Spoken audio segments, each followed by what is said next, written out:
দেখতে থাকুন ডিটিকে সংবাদ 7, জনতার কণ্ঠ, সত্যের প্রকাশকর। ডিটিকে সংবাদ সাথে আপনাদের স্বাগত। আজকের বিশেষ খবর, ভারতীয় জনতা পার্টির প্রার্থী উমেশ রায় উত্তর হাওড়া কেন্দ্রের প্রার্থী হিসেবে আজ এক সাংবাদিক বৈঠকে গুরুত্বপূর্ণ কিছু বক্তব্য রাখেন। এই বক্তব্যে তিনি উত্তর হাওড়ার সকল ভোটার ও বাসিন্দাদের উদ্দেশ্যে একটি বিশেষ বার্তা দেন। তিনি বলেন, আসন্ন নির্বাচনে যদি মাননীয় প্রধানমন্ত্রী নরেন্দ্র মোদীর মনোনীত প্রার্থী হিসেবে তাকে জনগণ আশীর্বাদ করে বিজয়ী করেন, তাহলে তিনি উত্তর হাওড়ার উন্নয়নের জন্য সমস্ত প্রয়োজনীয় সুবিধা নিশ্চিত করবেন।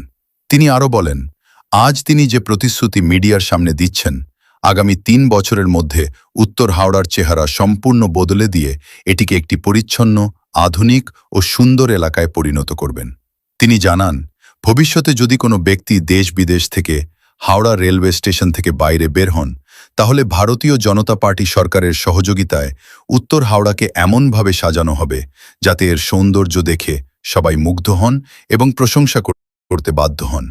উমেশ রায় উত্তর হাওড়ার সমস্ত ভোটারদের কাছে আবেদন জানান, আগামী 29 এপ্রিল সবাই যেন পদ্মফুল চিহ্নে ভোট দেন এবং এলাকার উন্নয়ন ও সৌন্দর্যের পথে এগিয়ে আসেন। তিনি আরও বলেন, সকল ভোটার যেন নির্ভয়ে ভোট প্রদান করেন। নির্বাচন কমিশন একটি টোল ফ্রি নম্বর চালু করেছে। যদি কোনো ভোটারকে ভয় দেখানো হয়, তাহলে সেই নম্বরে অভিযোগ করলে কঠোর ব্যবস্থা নেওয়া হবে। ধন্যবাদ। আসন্ন 2026 সালের নির্বাচনের সমস্ত খবর পেতে